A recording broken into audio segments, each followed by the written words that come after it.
you overcome that self-doubt and you feel like it's something that you can do. You just might have to do it a little bit differently than everybody else, and that's all right. And I'm like, you know what? I'm just going to do this thing that I've always just wanted to do because I want to do it. I had tried to do all these things to be like this like influencer person.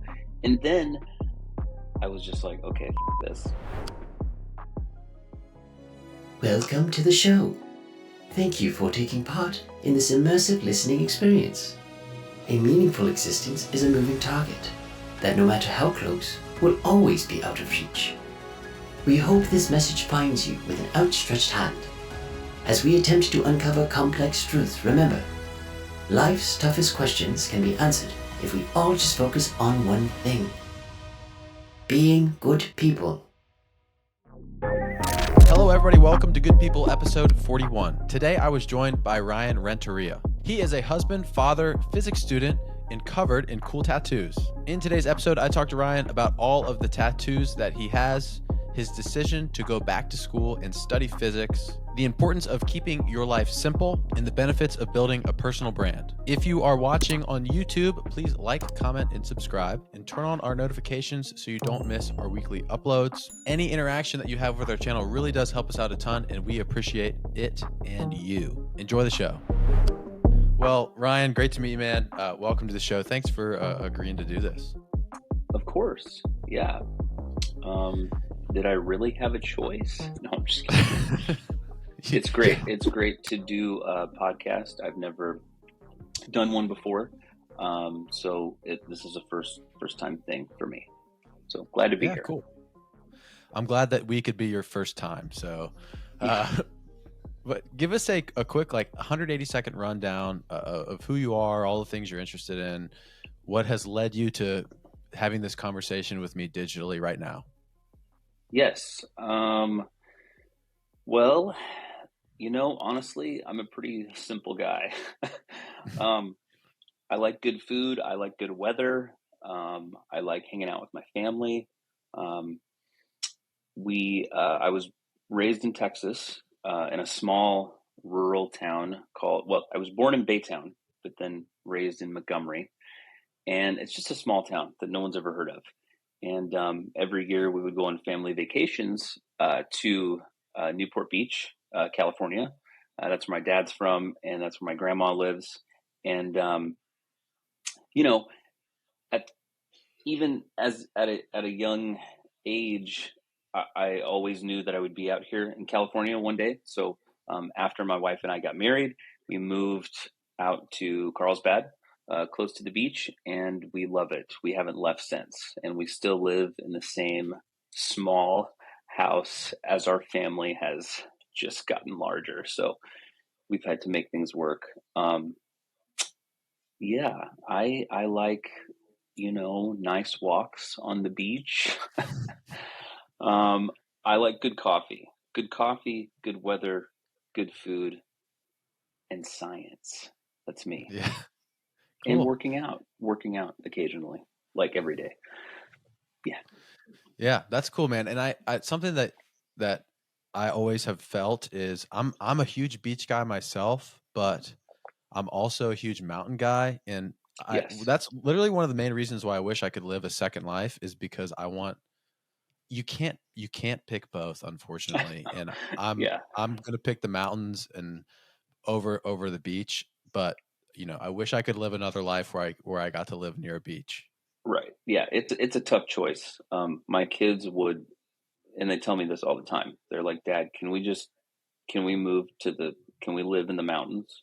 And I'm like, maybe, sure. At some point, I hope we get to. Do you guys ever vacation in the mountains? We tried that once, and it's a story. It was not successful. But now that we were forced to get a new car, that is on our list of things to do, is yes, vacation in the mountains. Yeah, I would assume, I go to the beach once a week, or sorry, no, once a year. once a year for a week with my family, right? And Yeah. I guess that's probably the nature of things. If you live by the beach, you travel inland, and if you live inland, you travel to the coast. But yeah, anyways, interesting dynamic. Exactly. Yep. I guess this will be cool for me to give you my background. I guess like a lot of people, or I guess my background to finding you is I just stumbled upon your Instagram, and guys that are covered in tattoos that have a matching Instagram profile, nice presets over their images, coffee, fitness, Yeah. I'm in, count me in. And so, stumbled upon your page, and I don't know, I'm fascinated by all the stuff that you're in, because I think that what you are doing is something that a lot of people realize that or a lot of people don't realize that they can have, which is this very simple way of living that, you don't need a big Instagram following, and you don't need to pursue some, um, mega project where you have lots of eyes on you. I know that's a bit hypocritical because I'm on a podcast that I'm trying to grow to get before a lot of people, but when it comes down to it, those little daily things like going on a walk and working out and having good coffee and eating good food and being with your wife and kids are the things that make you feel best overall. And so, Yes. hopefully the next 45 minutes to an hour will be uncovering some of those things in your Yes. life. And I think it's just good to have conversations about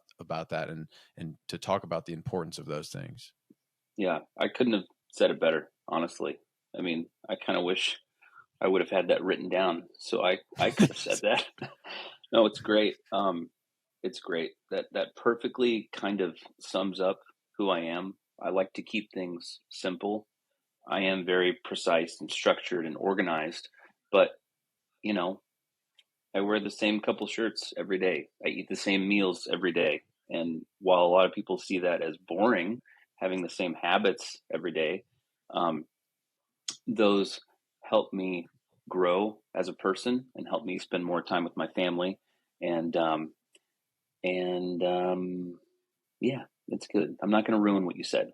I hope I already didn't. Okay. Something that I'm interested in is, do you know how many tattoos that you have on your body? Okay, so I tried to count them last night, and I came up with around 100 as an estimate. Around 100. Um, Okay. Do you classify like each one of your knuckles as a separate one? no, no, no, no. I kind of lumped that all into Okay. one. Yeah, yeah. Yeah, very good. But each of my This might pieces on my leg, definitely I counted as their own piece. So there's about 30 or so on each leg, which after counting it all, I'm like, wow, I could have bought, I don't know, something really nice with all that money. But I guess I did. I like it. Yeah. Yeah. This might be something good to take away from this conversation for you, is I've heard somebody was asked that same question on a similar podcast. They're also covered in tattoos, and the answer was, I don't know, but I'm working towards one. So that might be a good response for if Yeah, that's ever asked again. that's good. I like that. Have you always known that you wanted tattoos? Um, you know, I originally got a tattoo, a 6 shooter actually on my hip, which looking back, it's just kind of dumb.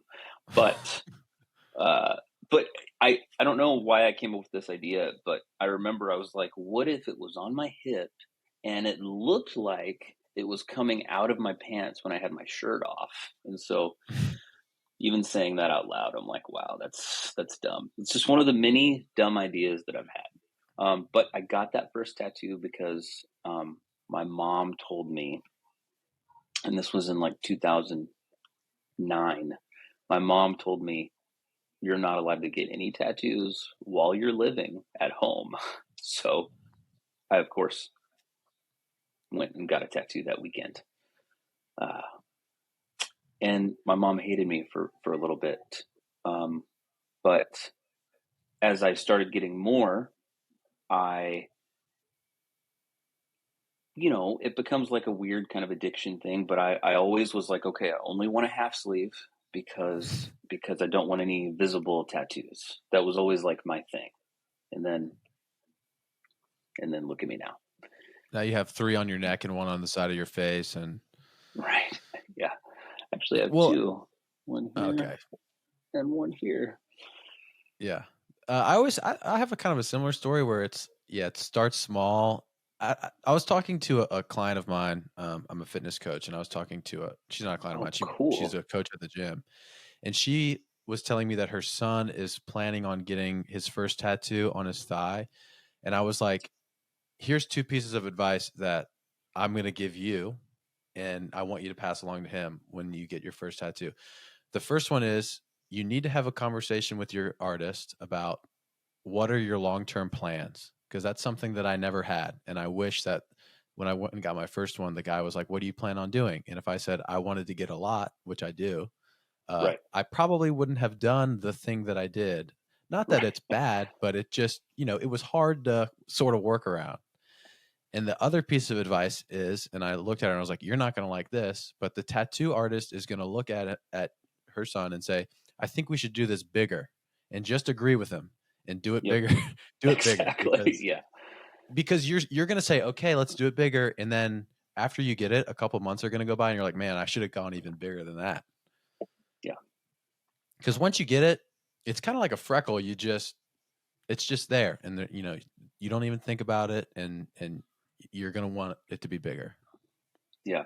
I think my rule when I started getting tattooed was I always told the tattoo artist what I wanted, and then I let them come up with the design and the execution. And there's only really a handful of times where I came back to the artist and I said, I don't like this too much.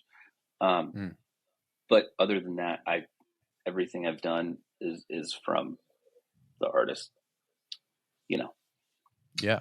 creative, whatever they wanted to do.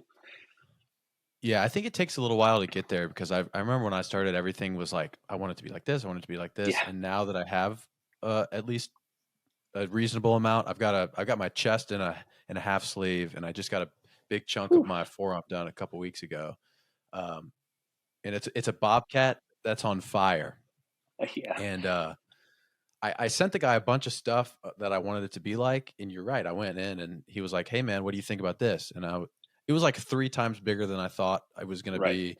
The Yep. design was a lot different than the one I had sent him, and I was like, "I'm not gonna lie to you, man. This is a lot different than I thought, but I love it. Let's do it."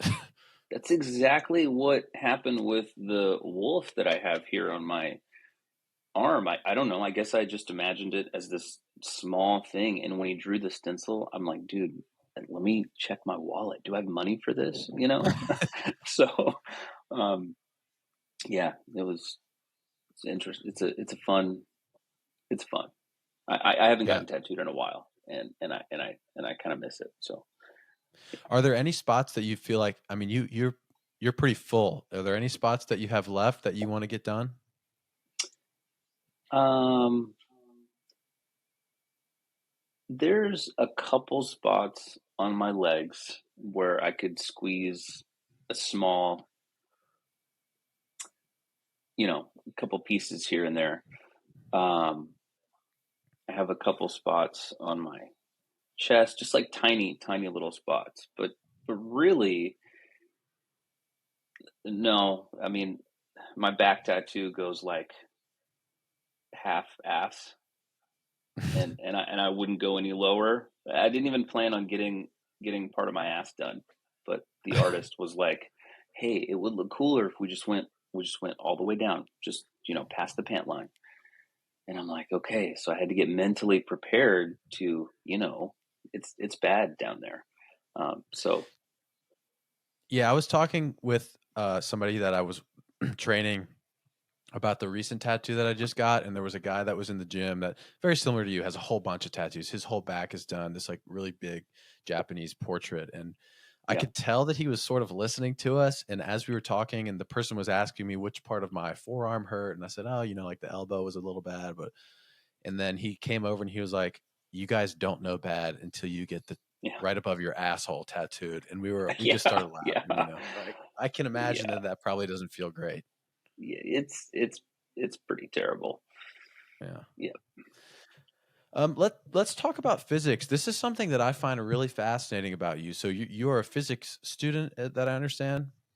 Yes, I'm finishing some undergraduate work, um, and then I'll transfer in the fall of next year. Cool. Yes, transfer in the What fall are of next your year. What are your, I guess, give me like a brief overview of that. When have you had an interest in science? Why is this something that you want to pursue? Um, I would say I've always been interested in science as a kid, like science fiction, really. Um, um, I've always thought science was cool. I've always been interested in the idea of realms and dimensions and different things like that because I grew up watching superhero films, and I still do. And the idea that there is such a vast portion of our universe that is unknown. I mean, we're like this tiny little dot in this massive thing, and then there's even more outside of that that we just have no idea how it works or what it's made of or what's there. We have really great guesses, but that sort of thing, what's out there, is something that I've always been interested in.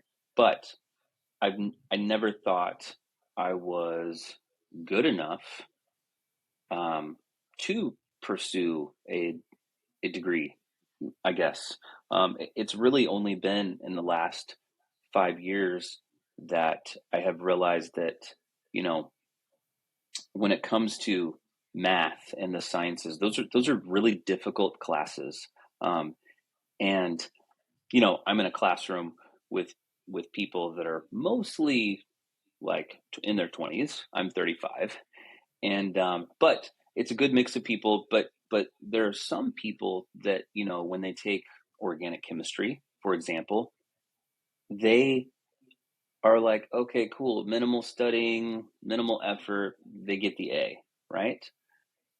I'm not that type of person. It takes a lot of persistence. It takes a lot of hard work um, to get that A, which I did, which I'm very proud of. But so it's really over the last 5 years that I have realized that, you know, it's not always about whether you are smart enough. It's just how persistent that you are. And if you can remain persistent and consistent and work really hard at your goal, right? Um, then you can do wonderful things. It sounds really silly, but I really believe that. I still look at my class list and I'm like, okay, like I made it all the way to organic chemistry 2 and my GPA is still 3.8. Like I never thought that I would be in that position to I never thought I was smart enough for that.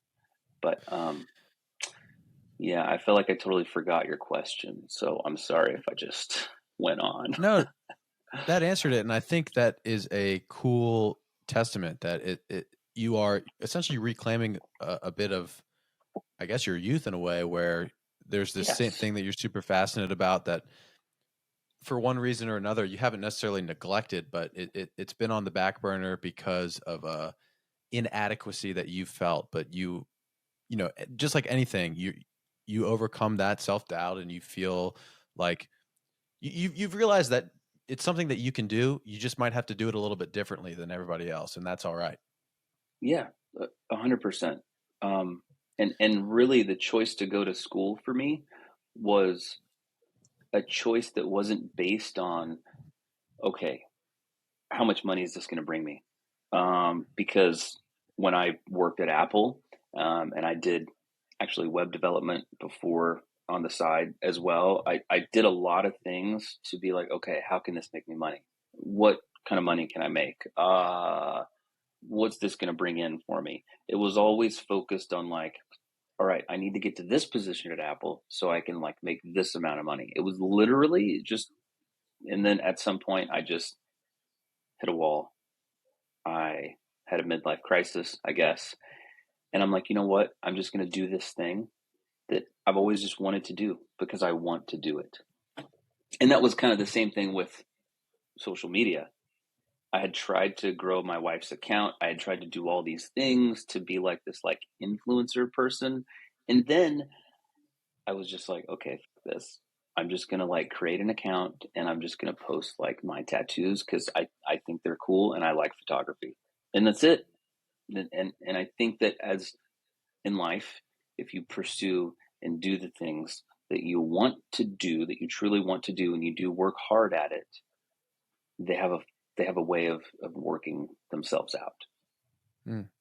And I think it's just good to know yourself. And to echo that point, Yes. I was overweight as a kid. And so that started my love of fitness, which turned into a career of fitness. And along that, I realized that an underlying thing beneath all of that wasn't just me figuring out how to get in shape, but it was really me learning how to be confident in myself. And so looking back, obviously that's a pretty natural part of going through high school and middle school and turning into an adult is Yes. building confidence, right? But to me, this was like the most profound thing that I had uncovered. Like, oh my gosh, I have figured out the way to gain self-confidence. And it's really funny to me how I see that with this show where even still, I'm not always super happy with the way that I articulate things or how I speak, and sometimes my words slur together, and it makes me feel stupid. And I'll listen back to it, and I'll pick up this little subtlety of something that I said, and it feels embarrassing, but it's probably something that nobody else saw. And Yeah. for example, before I came in here and talked to you, I just spoke with a guy who is a professor at Penn State, and he studies political climate, news consumption, news exposure. And these are topics that are just so far out there for what I'm used to talking about. I studied Right. communication in school, but it's nice when I go away from some of those conversations with this feeling that, you know what, I hung with this guy on this topic, or I Yeah. articulated this well, or I felt like I asked this good question. And so something that I see in you, I don't mean to like hyper analyze your life, but I'm like Oh, the weird please guy that do. stalks you. I stalk you on the internet. I'm I, totally open to that. It's cool. well, Because I learn things about myself that other people see in me, and I'm like, you know what? I am like that. That's a great way to say it. So hyperanalyzed away. Yes. well, it's a trait that I admire, and I would like to say that I have. Maybe it's something that I'm intentionally trying to become more like, but I see it in everything that you do. It is in the fitness, it's in going to school, it's in the photography. You have a you versus you mentality. Like uh you post about these 5Ks that you run, and you over a couple weeks went from doing like 10 minute 30-second average minute per mile to like just under 10 minutes or whatever it was, right? Yeah. And I think to a lot of people, they would have they would hesitate to share something like that because it's not impressive, or a lot of people can do it. But Yeah. you've essentially been able to block out what everybody else is thinking or feeling or saying, and you saying, look, I've made so much progress in the last couple weeks and months on this one thing, because the only person I'm comparing myself to right now is me from 3 months ago. You know, I think it's so cool that you recognize that, because even when I was reading through these questions before, and I'm like, you versus you, I never really categorized it like that. I never really thought about the things that I do as that. But it is, it's a great way to sum it up, and it really is like that. I've always been the type of person that, um, I guess, doesn't really care what other people think to an extreme. Like, I will go and do something and fail at it in front of everyone, and I will do that repeatedly and do it with this thing and do it with this thing. And over the course of my life, I have tried and failed at tons of things. And I've had people be like, wow, what a waste of time for you. But I don't look at it as a waste of time. I look at it as a learning experience. And that's something that I tried to teach my kids. Like, when you fuck up, like, embrace it, because that's what makes you human, and it's what makes you better. And when it comes to the 5Ks, it's kind of funny because last April I had signed up to run a 5K, and I had never run like in my life, and so I ran that 5K, and I was like feeling horrible for like a day after. Like, I was just like, God, there's something wrong with my body. It's just, this isn't right. It was just a terrible experience. And so when my coach had me running for my cut phase that I was in, I was like, you know what? I wonder if I could do a 5K in like 30 minutes. And so that was my goal, to be better than I was back in April. And I did it, and it was cool. It was like one of the most exciting things. And it kind of opened me up to this world of like, oh wow, there are people that just like run all day. And it's just cool to meet people and all that stuff. But back to the main focus of what I was saying. Yes, you versus you is very, very important. And I think that when you, meaning everyone, compares themselves to other people, it just can introduce a lot of negative thoughts, especially on social media. It's up to you to have that ownership and say, you know what, I'm going to ignore what everyone else is doing. Take advice from people, but I'm going to not introduce all those bad thoughts. I'm not going to compare myself, because where I'm at is where I'm supposed to be. And have goals, but take it one day at a time, and only focus on, okay, are you making better decisions than you were yesterday? Then you're making progress. Yeah, I think. And I think something that is cool to take out of that is the idea that progress literally is this like excruciatingly slow and painful thing that takes forever to Yeah. go Yeah. through, right?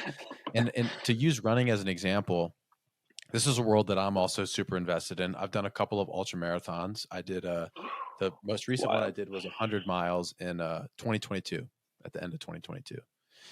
And Epic. man, when you're training for that stuff, and I'm the kind of runner, by the way, where I'm a CrossFit coach, and so I have a lot of interests in physical culture, and so I haven't been running for, I've run like 3 or 4 ultra marathons over the course of like the last 5 years, right? And I haven't been running that whole time. I'll pick an event and then I'll train for it and then I'll do it. But it's exactly what you're saying. It's like when I pick back up running again, and because I'm not constantly running, if I want to do like 100 miles, I've got to plan like a year, maybe even a year and a half in advance, just to make Yeah. sure that I do it safely, right? It literally starts out like that. Okay, I'm going to run a 5K, and then the next day I'm kind of beat up from it because I haven't done it in a while. And then my Yeah. only Yeah. goal is to get it to where I can run 3 miles without being in pain the next day. And then from there, I'll add a second day of running in the week, and then I'll do the same thing. Yeah. And then over the course of a year, you build up to where you can run 26 miles on Saturday and 10 miles on Sunday, and then go to work on Monday, and you feel relatively okay. But it never looks like that at the start. It's always this really arduous, you're dusting the dirt off your boots. Yeah. Everything kind of hurts. You got to oil the machine. You got to get used to the efficiency of it again. And it's not just running or getting in shape. Physics in your studies are like that too, I'm sure, where Yes. where you reread something and you grasp just a little bit more, and then you touch on it again in a couple weeks and you get a little bit more. And um, that really cliche saying of we overestimate what we can do in a year and underestimate what we can do in 10, I think is really, really powerful and true. Like, you don't really Oh think yeah. about all of that progress that you make in a decade, but if you can just keep that in the back of your mind, that that's the goal, it makes your thoughts and feelings about your current situation a lot better. Yeah. Yeah. I think that that's good. You know, something made me think of this that you said. Um, when I was taking my organic chemistry one class this past semester, um, and we were studying reaction mechanisms and, you know, doing, we had to draw like arrows to say, okay, where are the electrons going? What type of reaction mechanism is this? Is it a substitution? Is it, all this stuff, this weird stuff that's just kind of out there. Um, but it wasn't until, and I had understood it on a basic level, and but at the last month or two of school, when we had to learn like three or four different reactions, everything was kind of piling on, and I'm like, okay, I'm feeling lost, but I was working at it. I stayed consistent. I didn't give up. I'm not a giver upper, I guess. But I was working at it. I stayed consistent, and it wasn't until I was studying for the ACS exam, which is like our final exam for higher level chemistry courses. It wasn't until I was studying for that, I was like, it kind of all clicked. I was like, oh, this is why this is an SN1 reaction and this is an SN2 reaction. And it just kind of just clicked in my head. But I'm like, why couldn't have this clicked, on my last exam when I didn't do so well? But sometimes it takes that persistency and just continuing on the path, even though you don't see immediate or feel immediate results necessarily. I'm sure you know who David Goggins is. Mm-mm. You don't Nope. know David Nope. Goggins? Nope. Okay, he's like, he's an ex SEAL. He posts a lot of videos running with his shirt off, calls people motherfucker. Is like Oh, super. yes. I You've think seen that's him. came up. I think that's come up in my feed before. Yes. Yeah. Yeah. Yeah. Yep. Okay, so he's written a couple books. He's had a horrible life, like physically, mentally abusive father. Treated his mother horribly.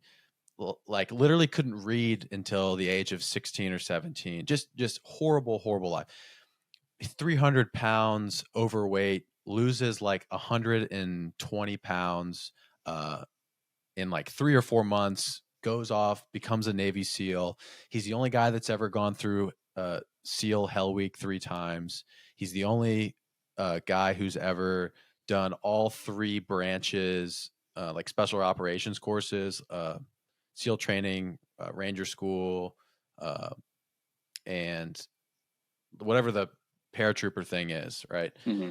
Now he's like in his late 40s and he's a smoke jumper where he skydives into wildlands fires and helps put them out, and is studying to be a paramedic, and it does these crazy things, right? Wrote books on all this, has run hundreds and hundreds of ultra marathons, been a motivational speaker. Yeah. And the reason I say this is because he just recently did a podcast with Andrew Huberman Mm-hmm. on this topic. And I haven't really been able to stop thinking about it since. But David Goggins is a very misunderstood guy. Like there's lots of memes about the shirtless running and calling people motherfuckers and saying like, stay Yeah. hard, like you got to Yeah. grind, things like that. Well, I Uh, think a lot of people need to hear that. Okay, including yeah, myself. well, for sure. And that was kind of his point where he was like, he kept saying, I don't know how to articulate it. I don't know how to articulate it. But what he meant was when you're 300 pounds, you're not going to find your passion for, you have no passion for fitness when you're 300 pounds. You have no motivation to pursue a better life and Right. stay hard and get after it. There's none of that. It's you get all of those thoughts and feelings after you have already achieved the goal. So after he'd lost 120 pounds or whatever it was, he was a new guy that was like he was more that like shirtless, stay hard guy. Yeah. And so Yeah. what I really respected about that conversation was he was just emphasizing how hard all of this stuff is when you're in it. Like Yeah. you and I are very lucky. You have a beautiful family. You live this simple life. You're in a position where obviously you still have your struggles, but for the most part, you're doing well, I presume, right? And I'm in Yep. the same boat where I have these things that I'm trying to build. I'm engaged. I'm getting married this year. I have a lot of these things that I want to work on and improve. But for the most part, my life is good, right? Yeah. And so the people who are really struggling, like 300 pounds, have all this horrible trauma that they haven't worked through. Uh, for the most part, those people's experience is horrible. And at some level, whether you are actually in that like horrible experience or, you're struggling with your chemistry homework, or I am, I didn't like how I sounded on the most recent podcast, right? We were all sort of going through these things, and the way we feel can be pretty miserable at times. And it's important to recognize that. Like there's no romanticized version of getting better or improving. It does suck really, really bad. And Yeah. again, it happens at a very, very slow pace, but that's the point. Like it's supposed to be like that. And if you can Yes. just remember that, and I think you and I are at this phase where we've probably learned to enjoy that, you can almost unlock a better way of existing because of it. Yeah. When I started working out and getting into like fitness, it was rough. It was a struggle. My body did not want to do these movements and things. But it takes, and I didn't see any change um, for like 2 or 3 months, or more.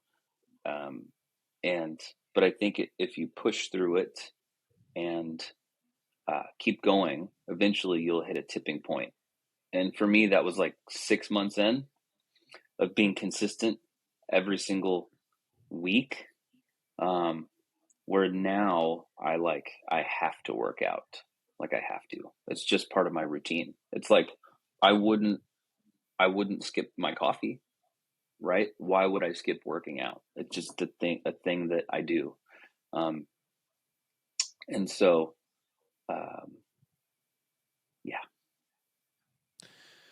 Tell me a little bit more about that fitness stuff. I understand it's maybe not necessarily new at this point, but it's relatively new in your life, at least over the last couple of years. Is that correct? Yes, I've been kind of, I guess, working out consistently probably for about a year and a half. Um, but it started so in 2017, I got really sick. Um, I'll give you like the concise version. But basically, I had vertigo and dizziness. I felt like I was like on a boat, basically, like almost all the time. And when you feel like that, and when like, things are moving around a lot, it kind of creates panic and stress. It created a lot of panic and stress, and which made things worse. Um, and so, I did all these tests. I went to physical therapy for like 6 months, and I had to get in these like vests and these weird globe things where I was like walking in like a fake supermarket or something. I was like practicing walking. This is weird thing. And during that time, I kind of cut everything that wasn't like basic, like toast, rice, chicken, vegetables, like out. I just cut it out. I didn't even drink caffeine. Um, and I've really only been back into caffeine for like the last 2 years. But so I went to physical therapy. I started feeling better. They couldn't find anything wrong with my head. And at the time I couldn't work. So I was on like disability. It was horrible. Um, it was a tough time. And then I started feeling better, and I actually called my manager and I was like, hey, I think I'm ready to come back for a few days a week and get back to work. And then a week later, I got this headache, and it was just, I don't get headaches. So, and I also don't go to the doctor unless my like finger is gone or something, you know? I have all my fingers. But the headache lasted for like 4 days, and it was like bad. Like I couldn't like open my eyes. It was like a really bad migraine pulsing headache. I didn't eat for like 3 days. And then on the fourth day, my wife was like, we need to take you in to the emergency room. There's a problem. So she took me in. They couldn't find anything with their initial test. And then they're like, okay, we could do a spinal tap just to make sure. And I'm like, no, I'm good. And my wife's like, yes, we need to do that. So we did the spinal tap. They found out that I had meningitis. The spinal tap caused a spinal fluid leak, which is apparently common if you get a spinal tap. But I had to lay down. I couldn't like lift my head up. Otherwise, it felt like my head was on fire from the spinal fluid leak. So, but they couldn't fix the spinal fluid leak until they made sure that the meningitis wasn't in my brain.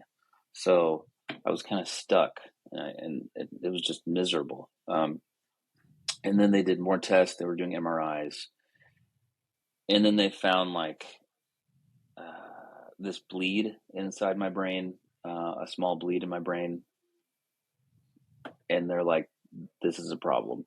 And so I was just in the hospital trying to figure out what was, I couldn't see my family. I had to be quarantined because of the meningitis. So I didn't have a neighbor in the hospital room, which was nice. But it was pretty miserable. So eventually they were able to figure out that the meningitis wasn't in my brain. So they did a blood patch. They fixed the spinal fluid leak. I was able to sit up finally.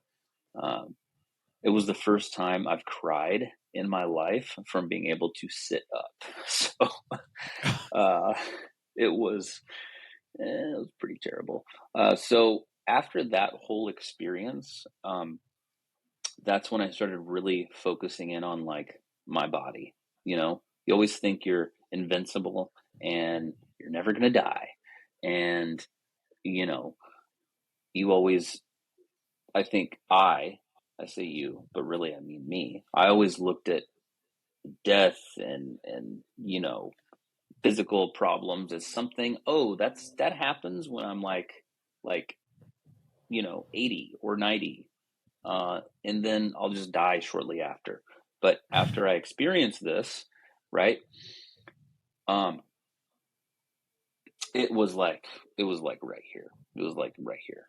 And so, after that, I started being very specific about what I ate. Uh, I really, and I still kind of eat the same thing every day. And then a couple years after that is when I started getting into fitness and working out. And it really has, there is a part of wanting to like, okay, like I want to look good, but really like I want to run around with my kids when they're older.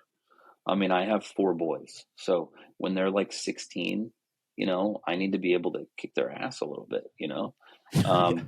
So, and when they have kids, right, I don't want to be like my grandpa who was, on a breathing machine for most of his later years, I want to be able to run around with my grandkids. I want to be able to like walk up and down stairs without assistance, right? And I know a lot of these things just happen and it's part of life, but if I can do things and if I can work towards being more healthy and taking care of my body and really treating it like, okay, this is the only one I've got. I can't go to the repair shop and get a new one, right? It's the only one I've got. So um, my physical health became of the utmost importance after that experience. Hmm. Yeah, I think Yes. something that COVID sort of made everybody confront, or COVID made everybody confront the same thing in a way. And I would obviously say that COVID probably had more net negative than it did have any positives, but I think that's probably one of the positives that came out of it is everybody was, Yes. whether it was affecting you personally, somebody in your family, or somebody that you knew, right? I think everybody probably knows Yep. somebody that was really horribly affected by COVID, if not themselves. And so we got to see that death was at our doorstep every single day, whether you knew somebody or you turned on the news and kept seeing that number go up and up and up, right? Yep. We were thinking about it more, and it became more important for people to start taking their health seriously, eating well. I actually think that I don't know what kind of algorithms you're in on Instagram, but if you're on the same algorithms as me, there's a shitload of bad fitness and nutrition advice that's being shared, and it's something that I see, and it's frustrating, but I'm glad people are talking about it. I think that it was probably on set because of this thing that we all sort of faced as a world, which was we Yes. are a very unhealthy population, and we still are. And I like to think I'm an optimist in this way, but I like to think we are moving in the right direction. But yeah, there's a lot that It goes into feels that. like we are, you know, Yeah, it and does. and to echo that too, I think like I had Lyme disease 3 or 4 years ago. That man, it put me in. I didn't have anything as severe as you did, but I pretty much couldn't do anything for like 7 or 8 days. And then the days around that were pretty horrible. I Yeah. got Bell's palsy from it. The whole left side of my face started drooping for like a month. I Oh, couldn't even talk or like articulate words. And I literally coach people. I stand in front of a room and I had to tell people what to do for their fitness. And I was doing this and I could barely, like, people would squint and lean in to try to hear what I was saying, and everybody just felt bad for me. And I mean, looking back, I care much less about what people think about me. But yeah, I left that situation with sort of that same feeling of like I was already taking my health and fitness seriously at that point, but now I had a yeah. new reason why, and it's because Yeah. I got to see a glimpse of what it's going to be like in those last decade or two of your life where things start to deteriorate. And man, it is not fun. And I don't think enough people think about that. Like, you've got to Yeah. be in shape now, and you've got to build that mountain, and and then once you get over that mountain, you've got to slow the curve as much as you can for the same reasons we're talking about, right? Quality of life is Yes. so important. The common phrase of it's not about the what is it? It's not about the years of your life. It's about the life of your years. Yeah. 100%. It's, you know, I, um, like I said, it was originally, not originally, but you want to look good, right? Everyone wants to look good, right? Not, well, maybe not everyone. Well, yes. Okay. Let me start over. There are a lot of people that want to look good. And while that can be a good motivator, it's not something that's lasting, and it's not something that will really keep you disciplined uh, in whatever, fitness habits that you have or want to have. Um, you know, I think for me, it's my family and my kids, and being consistent with that, and Yeah. just being alive as long as possible. Yeah. I mean, our time is so short. Um, and when you were talking about COVID, I had it twice. Um, and going back to the 5Ks, after I had COVID the first time, um, I couldn't walk quickly without being out of breath. And so that was part of, um, that was always in the back of my mind as well with, okay, starting running again. I'm like, okay, I'm afraid to, because when I walk fast, it hurts here, you know. Mm. Um, definitely had a huge effect on me. Um, and so being able to push through that and slowly work towards, and then running 5Ks like every morning, basically, it was a huge accomplishment for me physically. And I'm like, okay, I can work through this, you know? Um, Yeah. so yeah, yeah, that's good. Something that I kind of brought up there, I think this is a good time to shift gears, is this idea of creators. I Hmm. mentioned the all the fitness information that's out there.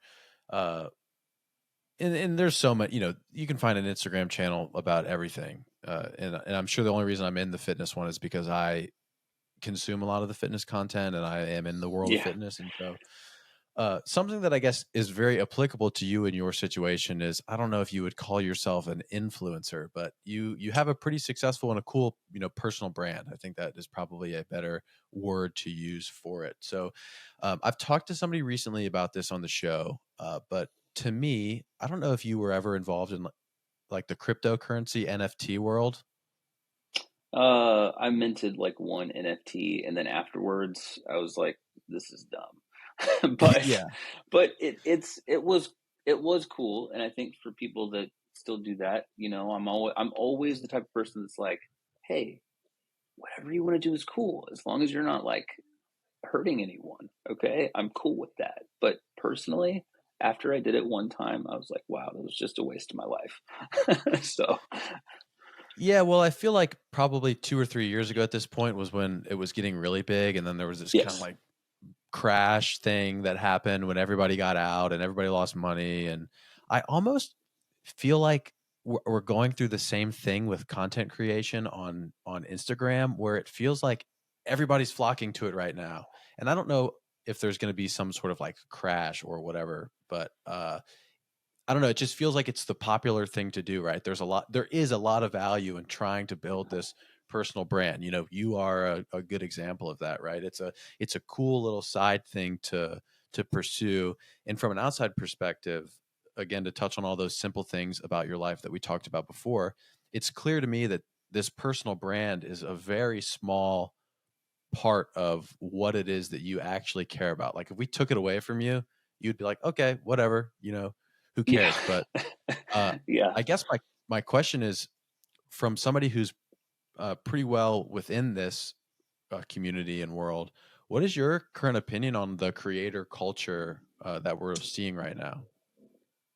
Um, you know, to be completely transparent, there are a lot of times that I look at social media, and even when when people ask me questions like this, because it does come up. A lot of people that I knew, at work and years ago, um, it does come up like, okay, like, how are you growing your following? How do you have so many followers? Like, how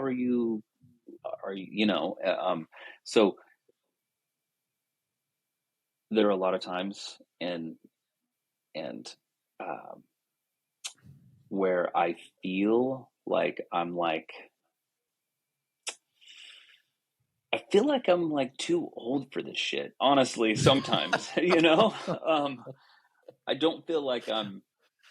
Sometimes I'll get comments on my post like, "Oh, you're a hipster," and I'm like, they think I'm a hipster. That is awesome, because like I'm like almost 40, and I'm just a fucking dad, and I just do my own thing, and but I just happen to like taking photos. I like my tattoos. It gets my wife good practice in taking photos of me, and I like kind of sharing my life. And I started my account really just because I thought tattoos were cool, and it's kind of transformed into sharing about my school journey and my personal life and my fitness life, and it's become this really cool thing. But I think only recently, like maybe in the last, well, ever since I probably hit 30K, I would say 30K. When I hit 30K, I was like, okay, I guess I am a creator. It's almost this new thing for me. I feel like the parent who's like has this new piece of technology, and I'm like, how do I use this magic device? Um, But overall, I think Instagram is absolutely fantastic.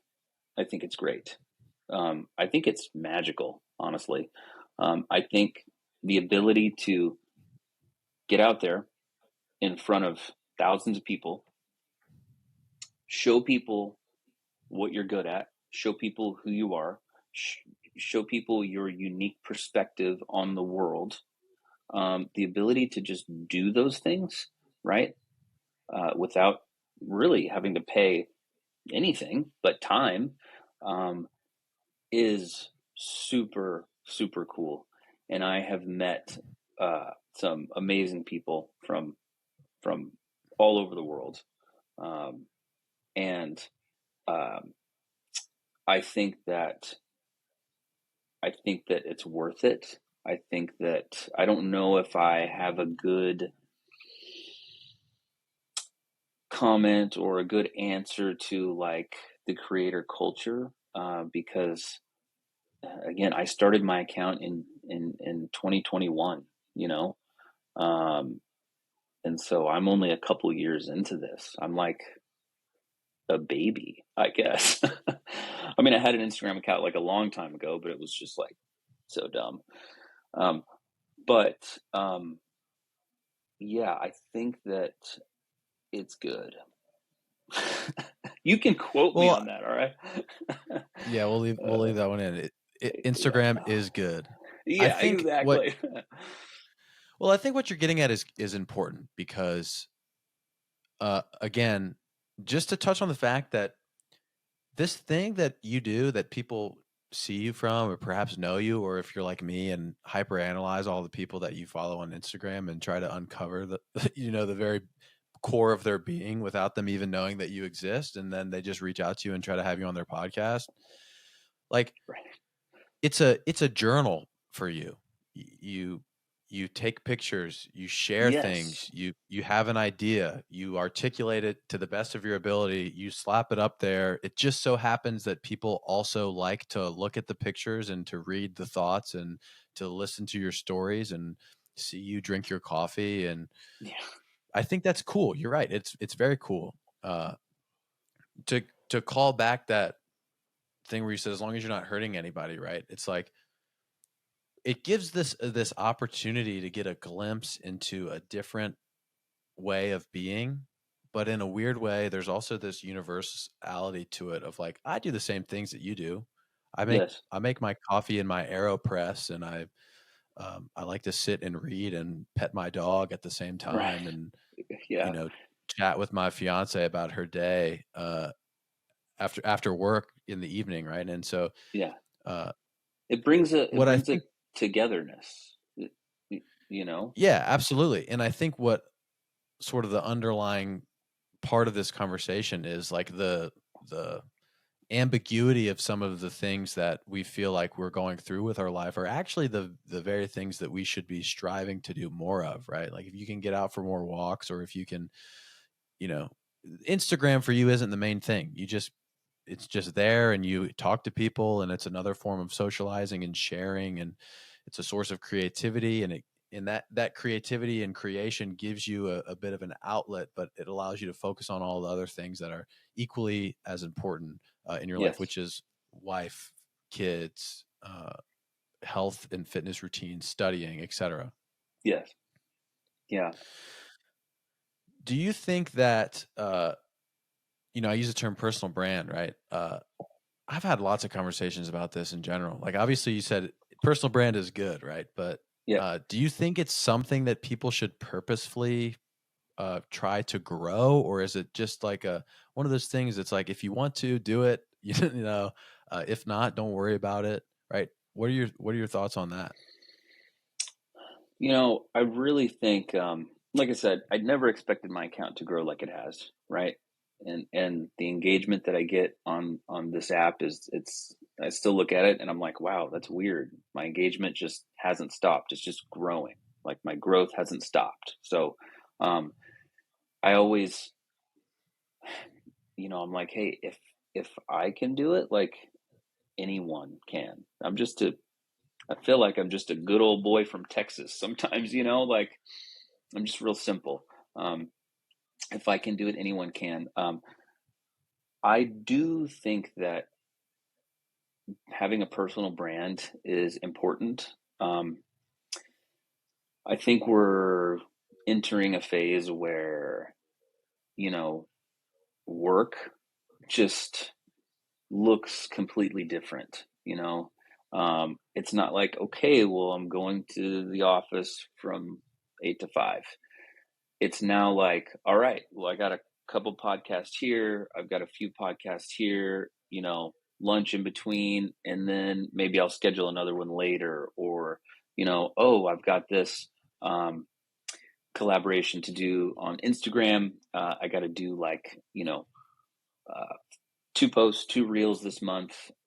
Work just looks different, and I think that everyone should have a personal brand, um, because honestly, it's just a good backup. Like, yes, being a if I love being an Apple employee and I love talking to people all day about why their phones don't work and repairing them and fixing them and working on computers, like, that's cool. But what if something happened where I wasn't able to do that? Oh, well, I've got this thing that I've built just over here, just piling up, that is just another option. And I think um, having options is important. And for Mm. me, at this point, I have done a couple collaborations and I've worked with a couple brands, but I've said no to a lot of people. There are a lot of companies that reach out and they're like, hey, do you want us? Can we work together? And I'm like, I wouldn't use your product. I'm sorry, not sorry. I don't say it in a mean way, but I've said no to a lot of people, and it's because I want to stay true to who I am. But I do have now, at this point, I do have the goal of this being, I mean, Instagram has great potential to be a good source of income while I'm in school. But from previous experience in life, like, I want to make sure not to ever have that as the main thing. Mm. That's a good, you know, that's a good bonus. Oh, cool. Like, I'm able to do what I love. I'm able to share brands that I love. I'm able to um, create just really cool content and get my creative. When you study and do like all this math and physics and chemistry, like, you just need a creative outlet, right? So um, it gives me the chance to do that. Um, but if I can also be like, and I get to, like, I get to pay rent with that. Okay, that's cool too. And if it Yeah. never happens, that's cool too. I mean, I don't see it being like that. But that's how I look at it. I think a personal brand is important. I think that people should um, be able to.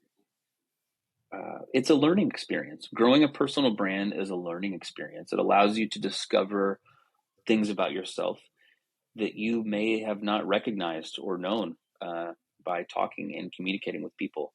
I have learned a whole lot from people that message me. They're like, man, you've motivated me to start, like, running and lifting weights.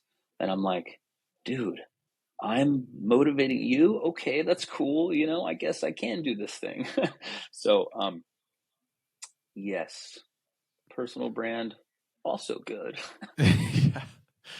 Yeah, I Uh, think the sentiment there is don't make it the main thing. I think that's a good yeah, piece of advice. It's yes, like investing in the S&P 500. You put a little money aside, it's going to grow more than your savings account. If you accidentally are cool to people and you get a couple eyes on you, you can get some benefits from it, and give you a little bit more, maybe a little bit more beer money for the weekends, or yeah, some yeah, extra security, or pursue these bigger projects and fun right. things that pop up along the way. And um, I would echo those things. I'm not quite as far along as you, or whatever. I don't, all that stuff doesn't really matter. It's the act of having this conversation, creating this podcast that is cool to me. Similarly to you, it's Yes. taking the pictures and doing all that stuff. But I Yeah. think that's a Showing really, up and being consistent, really, yeah, and I think that when there's a lot of people that ask me like how I do it, how am I doing it?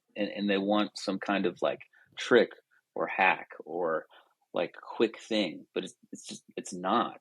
It never is. It's just showing up consistently every day and and and working hard to do what you need to do, you know? Um, yeah, yeah. consistency. I think that's a really beautiful way to sort of wrap this thing up, man. Is there anything else that you'd like to add to the conversation today? Um, hmm, let's see. Wow, it's already 9 o'clock. Okay. Yes. One, um, I really enjoyed doing this thing. Like honestly, it was great. I felt a little nervous to do it because I'm like, I don't know what do I have to offer in this podcast. But I think that you do a really great job of taking all the random shit that I say and summing it up in just this really nice way. And I imagine for a viewer, it's like it's cool to watch that. So you do a really great job at that, which means you're a really good listener. So which is awesome. Um, and I think the final thing that I would add is, I guess, to someone listening, um, that I think was probably one of the most important things that we touched on, and maybe one thing that we didn't. But the you versus you thing, like focus on you, focus on being better than you were yesterday, and and I I really like how your podcast is called Good People. It makes me feel like because you chose me, hey, maybe I am a good person. um, I like to work towards that. I like to think of myself that I am a good person. Um, and I think that it's real easy for people to do that. Support other people, share your own perspective on your life in a positive way, and be as real as possible. Find ways to invest in other people. Well, I Yes. think, first of all, thank you for saying those nice things about me. Yes. That makes me feel good. But yeah, man, thank you for coming on. You are a cool guy. We're into a lot of the same things, and I wanted to reach out to have this conversation. But plug your stuff so anybody listening can check out your Instagram and see how cool you are. Right. Yeah. Hopefully my kids still think I'm just as cool when they are older. Plug your stuff. What is your Instagram? Oh, my Instagram is at Wolf Out West.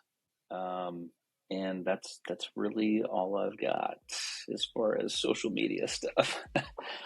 Yeah, cool. So I'll yeah, also be me. sure to put all that stuff in the show notes and things like that, and people can check it out and see where you're at. Well, cool, man. Thank you very much for doing this. If there's nothing else to add, we'll cut it right there and we'll head out.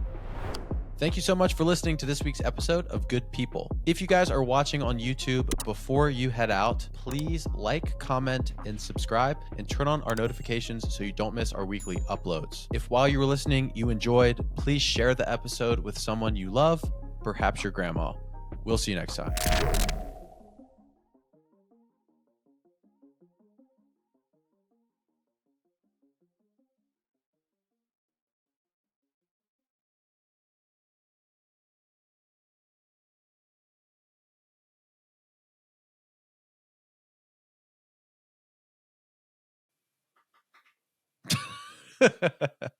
Goodbye.